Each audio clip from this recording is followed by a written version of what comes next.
Film के starting में हमें आइरिस नाम की लड़की दिखाई जाती है जो बहुत दुखी थी।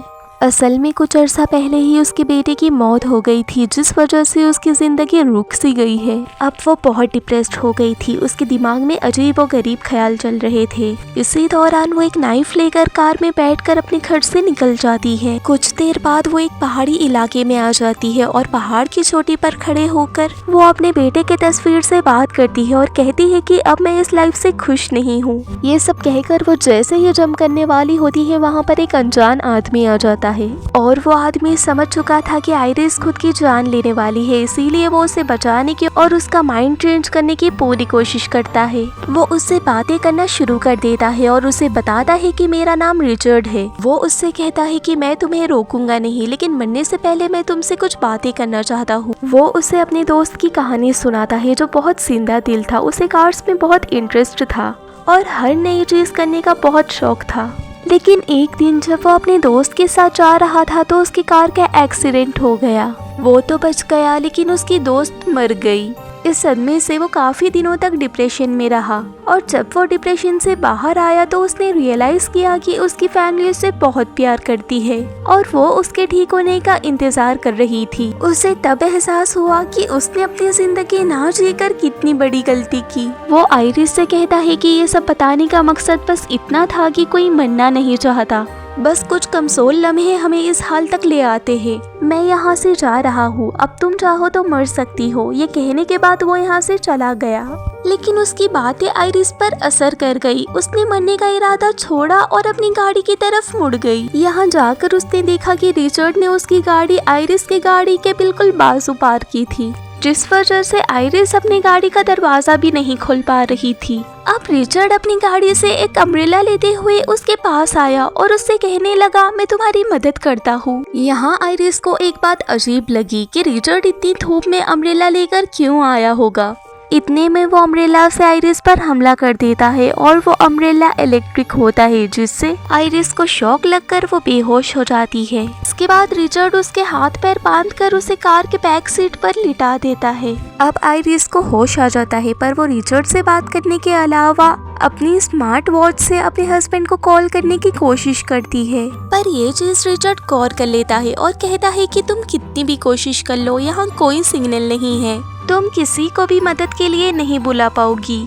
अब आइरिस को याद आता है कि उसने कल रात को अपने पॉकेट में एक नाइफ रखी थी। वो उसे निकालती है और अपने हाथ खोलती है और हाथ खोलने के दौरान वो रिचर्ड को बातों में लगाती है। वो अपने हाथों को खोलते ही रिचर्ड पर हमला कर देती है, जिससे गाड़ी का बैलेंस आउट हो जाता है और कार पेड़ को टकराकर उनका एक्सीडेंट हो जाता है। दोनों को थोड़ी थोड़ी चोटें आई थी, लेकिन अभी भी आइरिस रिचर्ड से बचना चाहती थी, इसीलिए वो सीट बेल्ट को रिचर्ड के गले में डालकर दबाती है, लेकिन रिचर्ड खुद को बचा लेता है। इसके बाद आइरिस एक और बार उस पर हमला करती है, जिससे दोनों ही उस गाड़ी से बाहर गिर जाते हैं। अब आइरिस रिचर्ड को एक चाकू से डराती है, जिसके जवाब में रिचर्ड उसे कहता है कि मैंने तुम्हें एक इंजेक्शन लगा दिया है, जिससे तुम 20 मिनट के अंदर अंदर पैरालाइज हो जाओगी। चलना और भागना तो दूर की बात, तुम बोल भी नहीं पाओगी। अब तुम्हें जो भी करना है तुम 20 मिनट के अंदर कर सकती हो। रिचर्ड की बातों से वो काफी ज्यादा डर जाती है। अब वो जितना तेज हो सके उतनी तेजी से जंगल की तरफ भागती है, लेकिन भागते भागते अब वो फील करती है कि उसके पैर काम करना बंद कर चुके हैं और अब उसकी उंगलियां भी काम करना बंद कर चुकी थी। अब वो चलने से रेंगने लग जाती है और अब रिचर्ड भी उसे ढूंढते हुए उसके पास आ जाता है, जिससे छुपने के लिए वो झाड़ के गड्ढे में छुप जाती है, लेकिन वहाँ पर उसके ऊपर कीड़े चढ़ जाते हैं, जिससे डरकर वो चीख मारती है और इससे रिचर्ड को उसका पता चल गया। रिचर्ड से बचने के लिए वो नदी में चली जाती है। रिचर्ड दूर से उसे पुकारता है और कहता है कि तुम तैर नहीं पाओगी और मर जाओगी, लेकिन आइरिस उसके बातों को अनसुना कर देती है और पानी में बहते हुए वो नदी के दूसरे किनारे चली जाती है।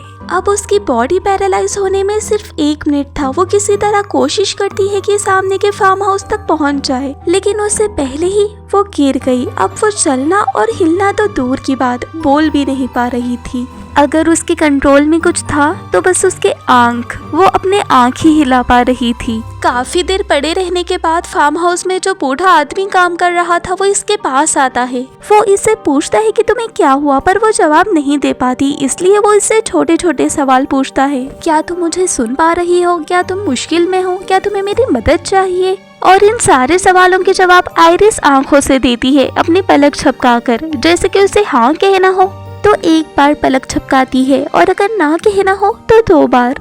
इस तरह उसकी बातें समझकर वो बूढ़ा आदमी उसकी हेल्प करने की सोचता है और उसे ग्रास ट्रॉली में उठाकर अपने घर ले आता है। अभी वो घर पहुंचे ही थे कि उस घर का दरवाजा खटखटाने लगा। आइरिस समझ जाती है कि दरवाजे पर रिचर्ड ही होगा, इसीलिए वो बार बार पलकें झपकाकर उस बूढ़े आदमी को बताने की कोशिश करती है कि मुझे उस आदमी से खतरा है। और वो बूढ़ा आदमी भी इसकी बात समझ जाता है और उसे एक सोफे के पीछे छुपा देता है। जब वो बूढ़ा आदमी दरवाजा खोलता है तो सच में रिचर्ड ही होता है, जो आते ही एक्टिंग करना स्टार्ट कर देता है। वो कहता है कि मेरा बेटा मर चुका है और मेरी वाइफ ने उसका सदमा ले लिया है, जिसकी वजह से वो पैरालाइज हो चुकी है। वो कहाँ गई मुझे पता नहीं, मैं उसे ढूंढ भी नहीं पा रहा हूँ। ये सब बातें सुनकर भी वो बूढ़ा आदमी उसकी बातों में नहीं आता और उससे कहता है कि तुम फोन कर देख लो, लेकिन वो झूठ कहता है कि यहाँ पर आते हुए मेरा फोन गिर गया। उसके छोटे आंसू देकर वो बूढ़ा आदमी भी उसके बातों में आने ही वाला था कि तभी उसके पॉकेट से उसका फोन भी रिंग होने लगता है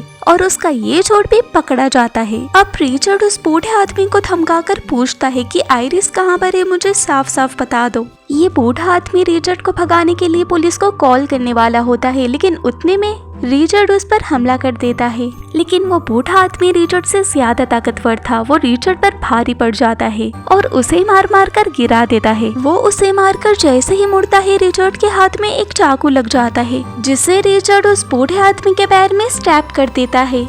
वो तड़पता हुआ जैसे ही नीचे गिरता है, रिचर्ड वही चाकू उसके पैर से निकालकर उसके पेट में स्टैब कर देता है, जहाँ पर वो पूरी तरीके से मर गया। आइरिस ये सब कुछ सोफे के पीछे से देखती रह गई और उसे गिल्ट हो रहा था कि वो बूढ़ा आदमी इसकी वजह से मर गया। अब रिचर्ड एक मर्डर कर चुका था और वो फंस सकता था, इसी वजह से उसने केरोसिन ऑयल सारे घर में छिड़क दी और घर को आग लगाकर बाहर निकल गया। आइरिस जिंदा थी और वो जिंदा जलकर नहीं मरना चाहती थी, इसीलिए वो अपनी उंगली से विंडो की ग्रिल को खोलने और बंद करने लग जाती है और रिचर्ड वो देख लेता है। वो समझ जाता है कि अंदर कोई तो है, वो उसके लिए खतरा बन सकता था, इसीलिए वो जल्दी अंदर जाता है। जब वो देखता है तो वो आइरिस होती है और वो उसे उठाकर एक ट्रक में बिठा देता है।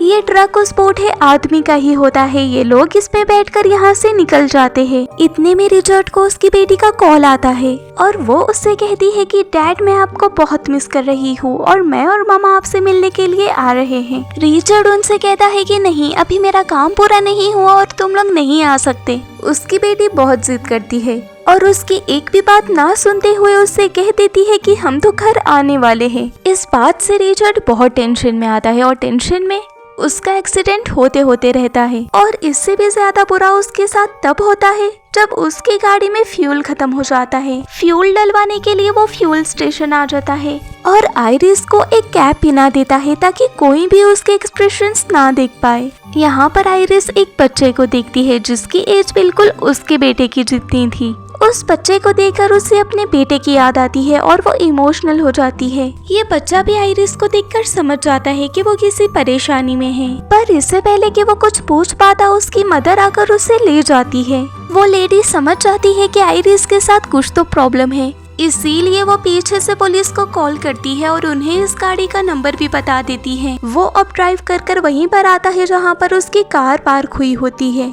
वो उस कार को वापस अपने घर ले जाना चाहता था, लेकिन उससे पहले वहाँ पर पुलिस ऑफिसर आ जाते हैं और उसे बताते हैं कि उसकी गाड़ी के बारे में किसी ने कंप्लेन की है। रिचर्ड उससे कॉन्फिडेंस से कहता है कि नहीं, आपको कोई मिसअंडरस्टैंडिंग हुई है, यहाँ पर सब नॉर्मल है और मैं अपनी वाइफ के साथ ट्रिप पे आया हूँ। तब ऑफिसर कहता है कि ठीक है, क्या मैं आपकी वाइफ के साथ बात कर सकता हूँ। वो पुलिस आइरिस की शक्ल देखकर समझ सकता था कि उसके साथ कोई प्रॉब्लम है, तो रिचर्ड ऑफिसर से कह देता है कि वो ड्रंक है, इसीलिए ऐसी हरकतें कर रही है। इनकी बातों के बाद आइरिस भी बहुत मेहनत से विंडो को नीचे से कर लेती है। और जब वो ऑफिसर उसके पास पहुंचता है तो वो पूरी बॉडी की जान लगाकर कहती है कि हेल्प मी। और इसके बाद पुलिस ऑफिसर को वो इंजेक्शन भी मिल जाता है जो रिचर्ड ने आइरिस को पैरालाइज करने के लिए लगाया था। और ये देखकर ऑफिसर को पता चल जाता है कि रिचर्ड ने आइरिस को किडनैप किया है। इससे पहले कि पुलिस ऑफिसर आइरिस को रिचर्ड से छुड़वाता, रिचर्ड को पता चल चुका था कि वो फंसने वाला है, इसीलिए वो ऑफिसर पर हमला कर देता है। एक बड़ी लोहे की चीज लेकर उसके सर पे मारकर उसे खत्म कर देता है। उसके मरने के बाद उसे उसकी गाड़ी में डालकर गाड़ी जला देता है और पहले की तरह सारे सबूत मिटा देता है। अब आइरिस बिल्कुल हेल्पलेस हो चुकी थी और किसी से मदद मांगने की उम्मीद भी छोड़ चुकी थी। अब जो करना था उसे खुद करना था। पैरालाइजिंग का इफेक्ट भी उसकी बॉडी से कम होते जा रहा था। अब उसके अंदर बोलने की ताकत आ चुकी थी। अब वो रिचर्ड से बात करना शुरू करती है और बातों बातों में वो रिचर्ड को इमोशनल करने की कोशिश करती है। लेकिन जो इंसान किसी का मर्डर और किसी को किडनैप कर सकता हो वो कैसे इमोशनल हो सकता है। जब रिचर्ड उसकी बातों से इमोशनल नहीं होता तो वो सामने पड़ा इंजेक्शन उठा लेती है और उस इंजेक्शन को रिचर्ड के पैर में स्टैब कर देती है, पर उस इंजेक्शन को इंजेक्ट नहीं कर पाती।